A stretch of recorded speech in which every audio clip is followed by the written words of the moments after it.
नसरापूरमधील अत्याचाराची घटना ताजी असतानाच पुण्यात आणखी एक धक्कादायक प्रकार समोर आलाय। पुण्यातील पर्वती पायथा परिसरात एका 50 वर्षीय व्यक्तीनं आपल्याच 9 वर्षाच्या नातीवर अत्याचार करण्याचा प्रयत्न केल्याची घटना समोर आलीये। नागरिकांच्या सतर्कतेमुळे मोठा अनर्थ टळला, मात्र हा धक्कादायक प्रकार समोर येतात परिसरात नागरिक आक्रमक झालेत। पोलीस घटनास्थळी दाखल झाले असून पोलिसांनी वेळीच हस्तक्षेप करत आरोपीला जमावाच्या तावडीतून सोडून ताब्यात घेतले। या संपूर्ण प्रकाराबद्दल पोलिसांनी आपली प्रतिक्रिया दिली आहे।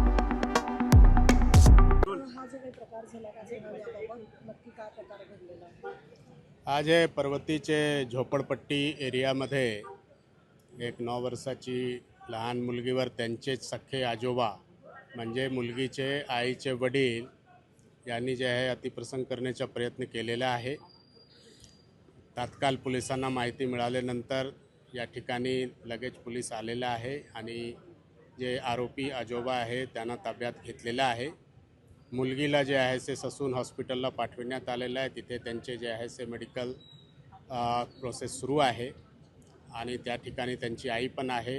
दोघे मुलगी आणि आजी त्यांची आई दोघे सुखरूप आहे। या ठिकाणी काही लोक गर्दी केलेले होते, त्यांना जे आहे आवाहन करण्यात आलेलं आहे की त्यांनी जे आहे ते या ठिकाणातून आपल्या घरी जावा, कारण की पोलिसला जे आहे ते कायदेशीर कारवाई करत आहे। तर अशा प्रकारच्या लोकांची गर्दी राहिली तर तिथे जे आहे ते पोलिसांना कायदेशीर कारवाई करण्यामध्ये अडचण निर्माण होणार आहे। तसेच याच भागाचे जे लोक आहे ज्यांना येणे जाण्यामध्ये पण अडचण होत आहे, कारण की थोडा ट्रॅफिकची अडथळा झालेला आहे। तर सर्वांना आवाहन करण्यात येत आहे की यांच्यामध्ये पोलिसने कायदेशीर कारवाई केलेले आहे आणि बाकी जे राहिलेले कारवाई आहे ते पण तात्काळ करत आहे। त्यामुळे या ठिकाणी गर्दी करण्याची काही आवश्यकता नाही आणि आपल्या घरी ते लोग जाऊ शकतात। पुलिस जे आहे सर्व कारवाई कायदेशीर कारवाई करणार आहे। सर, हिंदी में जानना चाहेंगे ये क्या काल दिनांक 5 मे रोजी रात्री 9:30 वाजे सुमारास पर्वती पोलीस हद्दीमध्ये पर्वती पायथ्याजवळ एका वयोवृद्ध माणसाने एका लहान बाळावर लैंगिक अत्याचार केले आहे अशी इन्फॉर्मेशन पोलिसांना मार्शलला प्राप्त झाली। त्यानुसार तातडीने मार्शल त्या ठिकाणी गेले असता त्या भागातले काही नागरिक जे आहे त्यांनी एका वयोवृद्ध नागरिकाला त्या ठिकाणी पकडून ठेवलेलं होतं। पोलिसांनी ताबडतोब इंटरव्हेन्शन केलं, त्या व्यक्तीला आपल्या ताब्यात घेतलं।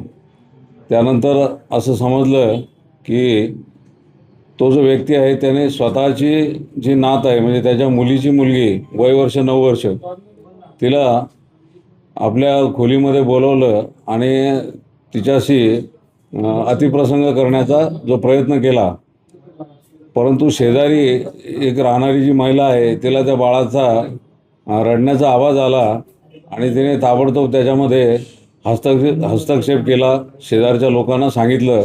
त्यामुळे शेजारच्या नागरिकांच्या मदतीनं त्या बाळाची ताबडतोब सुटका त्यांनी केली आणि पुढचा जो होणारा जो प्रसंग आहे तो त्यामुळे टळला। पोलिसांनी ताबडतोब त्या व्यक्तीला आपल्या ताब्यात घेतलं।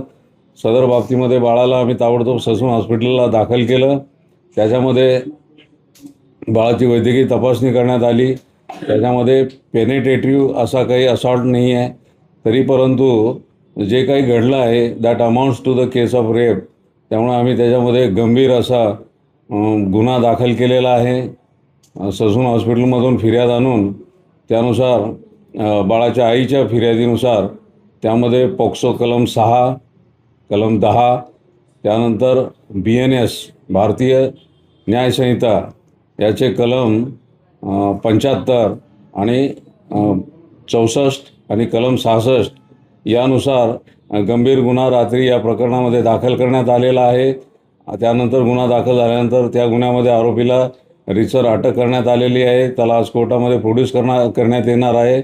बाळाची वैद्यकीय तपासणी झाल्यानंतर त्याला डिस्चार्ज देण्यात आलेला आहे। त्याची प्रकृती अतिशय व्यवस्थित आहे आणि या घटनेची थोडीशी प्रतिक्रिया नागरिकांकडून उमटली होती, त्यावर योग्य तो पोलीस बंदोबस्त नेमण्यात आलेला होता। परिस्थिती आता अतिशय शांत आहे।